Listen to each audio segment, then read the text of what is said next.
casa hasta que se vayan. Al entrar saluden así: la paz sea en esta casa. Y si en aquella casa es digna, la paz de ustedes reinará en ella. Si no es digna, el saludo de paz de ustedes no les aprovechará. Y si lo reciben y si no lo reciben o no escuchan sus palabras, al salir de aquella casa o de aquella ciudad, sacudan el polvo de los pies. Yo les aseguro que el día del juicio, Sodoma y Gomorra serán tratados con menos rigor que esa ciudad. Palabra del Señor. Nos sentamos un momento.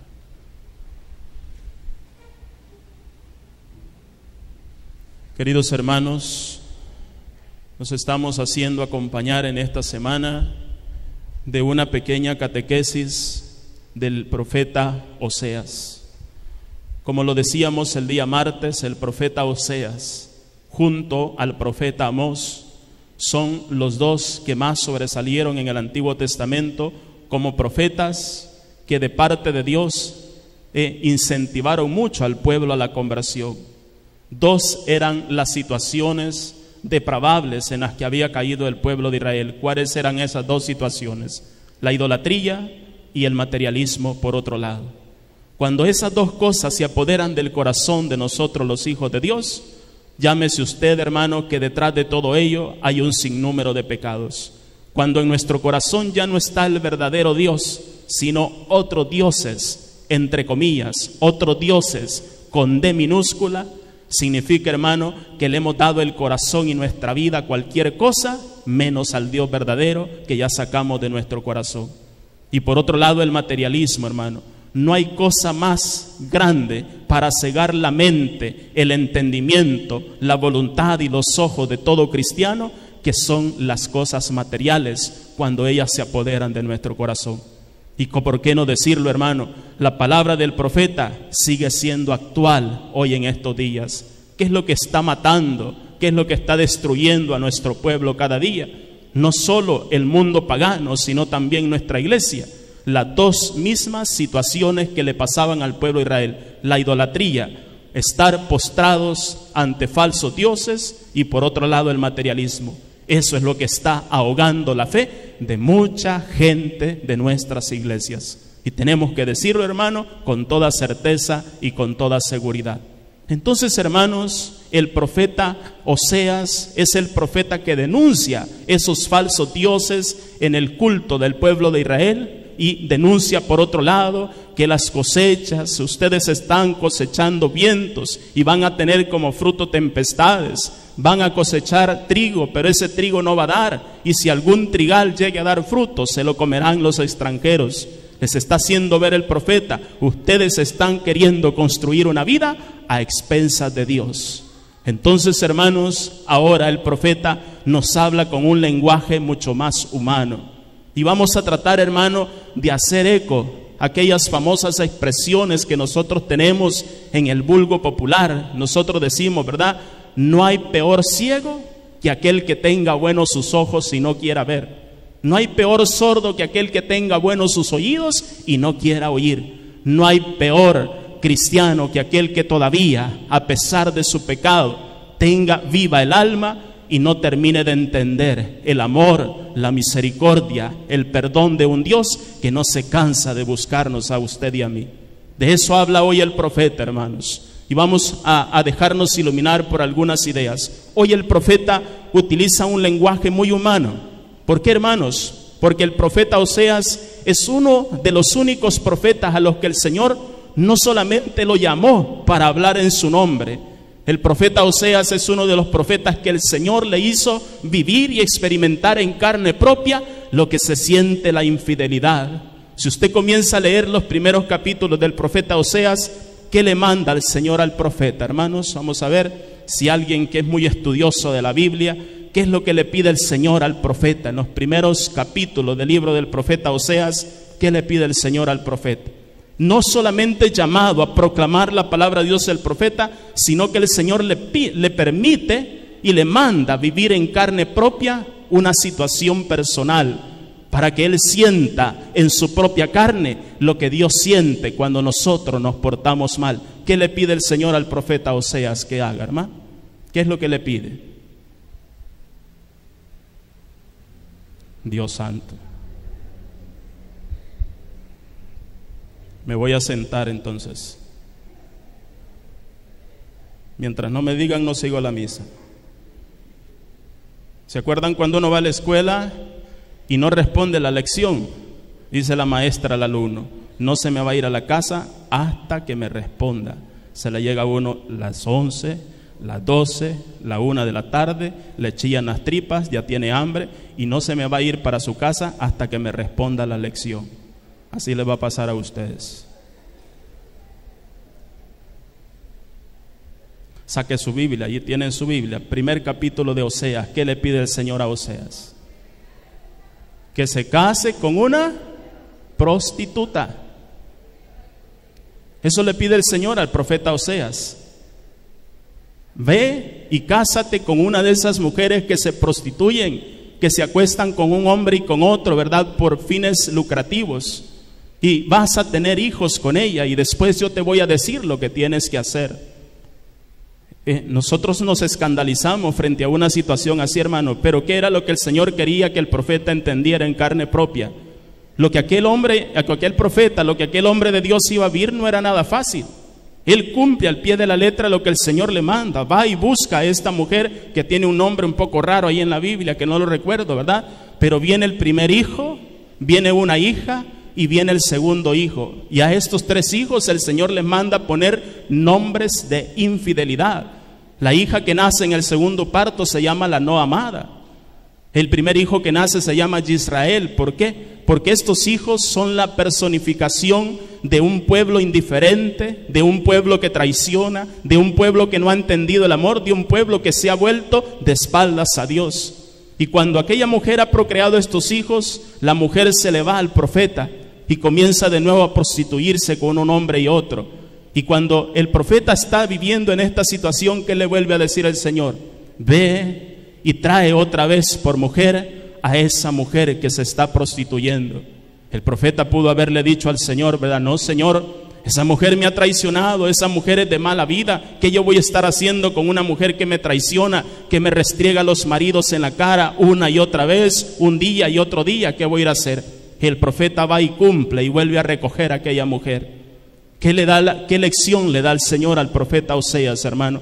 Que él sienta en carne propia lo que Dios siente cuando nosotros lo traicionamos y le restregamos el pecado en su propia cara. Eso es lo que el Señor quiere que experimente el profeta, y que a partir de aquella experiencia que está viviendo en su propia carne y en su propio corazón, el profeta tenga agallas y tenga fuerza para pararse frente a un pueblo y denunciar el pecado de la infidelidad. Pero el profeta no hace solo eso, hermano. El profeta advierte al pueblo: ustedes se han construido sus propios ídolos, ustedes han nombrado reyes y príncipes sin el consentimiento de Dios, y van ustedes a intentar cosechar y no van a tener fruto. Por más que yo les recuerde las leyes de Dios, ustedes se van a volver indiferentes. Pero el día de la derrota, el día de Yahvé, vendrá sobre ustedes. Ustedes volverán al destierro, dice el profeta.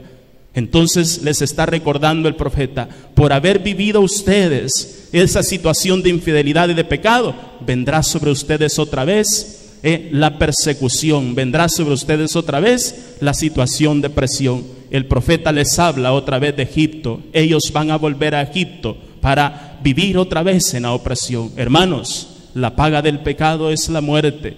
Ninguno de nosotros que pretendamos construir una vida fuera de la voluntad de Dios, esperemos encontrar bendición, prosperidad y felicidad en nuestra vida. Siempre las consecuencias van a ser negativas, porque el pueblo cayó en la idolatría, porque el pueblo cayó en la indiferencia frente a los mandamientos. ¿Dónde fueron a parar, hermanos? A Egipto.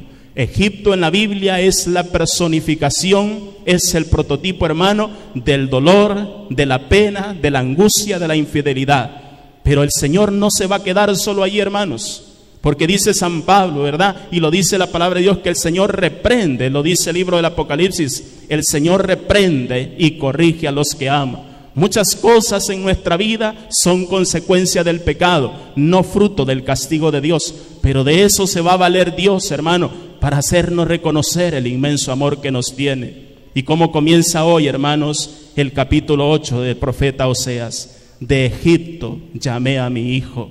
Yo soy el que enseñó a caminar a Israel. ¿Cómo comienza hoy el profeta, hermano? Hablando de que el pueblo está saliendo otra vez del cautiverio de Egipto, está saliendo de la crisis, de la desgracia, de la infidelidad. Comienza a hablarles del amor de Dios, hermanos. Cuando nosotros hemos estado en las peores situaciones de nuestra vida, ¿quién ha dado algo por nosotros, hermano? Nadie da nada por nosotros. Al vernos tirado en el pecado, al vernos arrinconado con el hogar destruido, cuando estamos en situaciones difíciles de nuestra vida, ¿quién da un peso por nosotros? Nadie da un centavo por nosotros. El único que es capaz de compadecerse de nuestras miserias cuando ya no podemos por el peso del pecado y los problemas, el único es Dios. ¿Y sabe por qué lo hace Dios? Porque nos ama, hermanos. De Egipto llamé a mi hijo, dice el Señor. Yo fui quien enseñó a caminar a Israel. ¿Cómo comienza el profeta a hablar hoy con un lenguaje entrañable de misericordia, de compasión y de amor? Hermanos, nos está yendo mal en la vida. Estamos cada día más fracasados, cada día con más problemas en la familia, cada día con peores situaciones en nuestra vida personal. ¿Por qué? Porque no queremos entender que estamos en una situación de pecado, que tenemos que volvernos a Dios y de cara a Él veamos que el Señor tiene así un gran corazón para amarnos, para bendecirnos, porque quiere lo mejor para nuestra vida, hermano. Cada día el mundo está peor que nunca porque no queremos, por un lado, entender la situación de pecado en la que estamos y por otro lado entender que Dios es un Dios de amor que sigue buscando al pecador, hermanos. ¿Por qué tanto dolor en la familia? ¿Por qué tanto dolor en nuestra sociedad? ¿Por qué no hay bendición en nuestra vida? Porque no queremos abrirnos al perdón y a la misericordia de Dios, hermanos. De Egipto llamé a mi hijo, dice él. Y como un padre enseña a caminar a un hijo, así enseñé yo a caminar a Israel. ¿Quién es el único, hermano, que va a estar con nosotros en esas situaciones difíciles? Nadie lo hace, ni el mejor amigo, ni la mejor persona. Cuando estamos mal a consecuencia de nuestras desobediencias, el único que se va a apiadar de nosotros se llama el Señor. ¿A quién le debemos estar hoy esta noche aquí? Muchos de nosotros, usted y yo, salidos de situaciones de pecado fuerte, ¿a quién le debemos eso? A nadie, sino solo gracias al amor de Dios. Pero ¿por qué, hermano, después de tanto tiempo seguimos siendo indiferentes a esa voz de Dios, a ese llamado de Dios? Cuando Israel era niño, yo lo amé. De Egipto lo llamé a mi hijo, dice el Señor. Pero mientras más lo llamaba, más se alejaba de mí. Mientras más lo llamaba, más se alejaba de mí. Hermanos, que nos está yendo mal en nuestra vida, ¿por qué no queremos oír? ¿Por qué no queremos ver? ¿Por qué no queremos entender con el corazón que cuando estamos pasando por situaciones difíciles de nuestra vida es solo porque estamos siendo rebeldes a una voluntad de Dios? El plan de Dios, hermano, es que usted y yo disfrutemos, que usted y yo seamos felices, que usted y yo tengamos una mejor vida en su presencia. Pero ¿por qué no pasa eso? Porque no queremos entender la situación en la que nos encontramos. Yo fui quien enseñó a andar a Efraín, yo fui quien lo llevé en brazos, dice el Señor, pero cuando no comprendieron que yo cuidaba de ellos, yo atraía a todos hacia mí en mis brazos, como un padre que se inclina, dice, para agarrar a su criatura y arrollarlo en sus brazos. Qué lenguaje más humano, qué lenguaje más entrañable el que utiliza el profeta para hacerle ver al pueblo de Israel: ya no sigan pecando, ya no sigan portándose mal con Dios. Miren de dónde vienen ahorita, vienen de Egipto, de una situación de sufrimiento, de dolor, de pecado, de hambre y de sed. ¿Por qué se vuelven contra Dios? ¿Por qué caen bajo la idolatría de otros dioses? ¿Por qué traicionan al Señor? Miren cómo el Señor los ama, como un padre ama a sus hijos. ¿Qué termina diciendo el profeta, hermano? Mi corazón se conmueve dentro de mí y se inflama todo mi corazón de compasión. No cederé al ardor de mi cólera, no volveré a destruir a Efraín, puesto que yo soy Dios y no soy hombre, porque mi corazón se conmueve entrañablemente, dice, no volveré a destruir a Efraín. ¿Qué está diciendo el Señor, hermanos? Nosotros no estamos bajo el peso de un Dios que está viendo nuestras faltas para castigarnos, sino un Dios que, a pesar de que 1, 2, 3 y tantas veces estemos dispuestos a alejarnos de Él por una situación de pecado, las 1000 veces está dispuesto el Señor a darnos una nueva oportunidad para volver a Él, porque yo soy Dios y no soy hombre. ¿Qué está diciendo el Señor? Los hombres se cansan de perdonar, los hombres se cansan de dar una nueva oportunidad, los hombres se cansan de disculparse el uno al otro, pero yo no soy hombre, yo soy Dios y no cederé al ardor de mi cólera. Hermanos, ¿qué nos está diciendo hoy el profeta a nosotros? Si usted y yo nos encontramos indiferentes a una vida auténtica de conversión, ahí está el amor de Dios que nos está esperando. ¿Por qué negarnos, hermano? ¿Por qué no reconocer nuestra miseria? ¿Por qué vivir indiferentes ante una profunda vida de conversión? ¿Por qué no dejarnos amar por Él? Yo sé, hermanos, que la vida hoy en día no está nada fácil. Muchos de nosotros, muchos de ustedes están pasando por situaciones difíciles en su vida personal, en su vida familiar, están pasando por situaciones extremas, y dice el profeta, ¿verdad? Yo no cederé al ardor de mi cólera, no me voy a dejar llevar, dice el Señor, por tanto pecado que veo en ustedes, porque yo soy Dios y no soy hombre. Dios tiene toda la justa razón de destruirnos y de permitir toda clase de males por nosotros. Pero ¿por qué no hemos sido destruidos, hermano, por una consecuencia de pecado? Porque Dios nos sigue amando, Dios nos sigue dando una nueva oportunidad, hermanos. Dice el profeta, no volveré a destruir Efraín, puesto que yo soy Dios y no soy hombre. Yo soy el santo que vive en ti y no el enemigo de tu persona. ¿Cuántos de nosotros llevamos una vida cristiana de cumplimiento nada más? ¿Cuántos de nosotros llevamos un camino de vida cristiana teniendo ese temor de un Dios castigador? Ese tipo de vida cristiana no sirve, hermanos.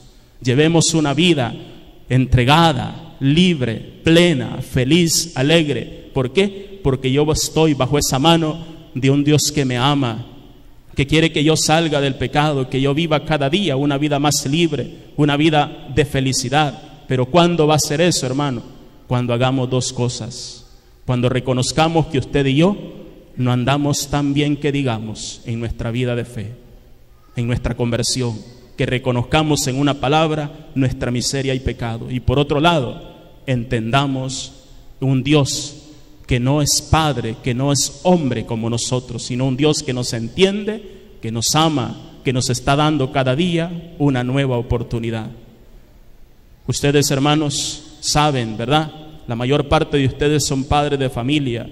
¿Qué es lo que siente un padre cuando un hijo le ha traicionado, cuando un hijo le ha dado la espalda, cuando un hijo se ha ido de su casa? ¿Qué es lo que siente el padre de familia? Siente nostalgia, porque por encima de aquellas faltas de infidelidad de un hijo, de una hija, lo sigue amando y entrañablemente guarda aquella nostalgia.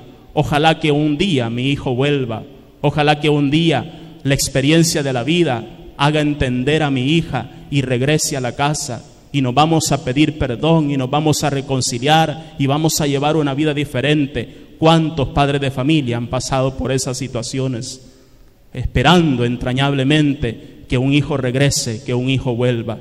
¿Qué sienten ustedes en sus corazones, padres de familia, ante la traición de un hijo? Sienten dolor, pena, angustia, tristeza, pero por otro lado albergan la esperanza que un día ese hijo regrese. Así es Dios con nosotros. A Él le duele nuestro pecado, pero es un Dios que con mucho amor sigue esperando nuestro retorno, como el que hizo el hijo pródigo. Yo creo, hermano, que ninguno de los que estamos aquí estamos exentos de las infidelidades. Volvámonos al Señor de todo corazón y oremos esta noche por tanta gente allá afuera que viven indiferentes a ese llamado del amor de Dios. Cuánto indiferencia hoy al amor de Dios en nuestro mundo, hermano. A la gente hoy le importa poco. Hoy la gente hasta se atreve a decir, ese Dios que ustedes predican, ese Dios no existe. Ya no solo hemos perdido la conciencia del pecado, sino que estamos sacando a Dios de nuestra vida, eliminando a Dios de nuestra familia, de nuestro corazón. Es duro, hermano, la situación que estamos viviendo como iglesia y como sociedad. Primero tomemos conciencia nosotros de nuestro pecado, empapémonos del amor del Señor y hablemosle a la gente allá afuera, hermano, que hay un Dios que nos ama y que nos está esperando en la iglesia, ¿verdad?, con los brazos abiertos para llenar nuestra vida de mucho amor. ¿Por qué están mal los hogares, hermano? ¿Por qué está mal la juventud de nuestro tiempo? ¿Por qué tanto dolor, delincuencia y violencia en nuestra sociedad? Porque hemos abandonado la fuente del amor que se llama Jesús. Pidamos al Señor que podamos hoy esta noche junto a Él, a la hora de adorarlo, de comulgar su cuerpo, revivir ese abrazo del amor de Dios en nuestros corazones y que ese amor lo compartamos, que ese amor lo prediquemos, hermano. A eso estamos llamados hoy como el profeta, ¿verdad? Que el Señor nos dé esta gracia, y así sea.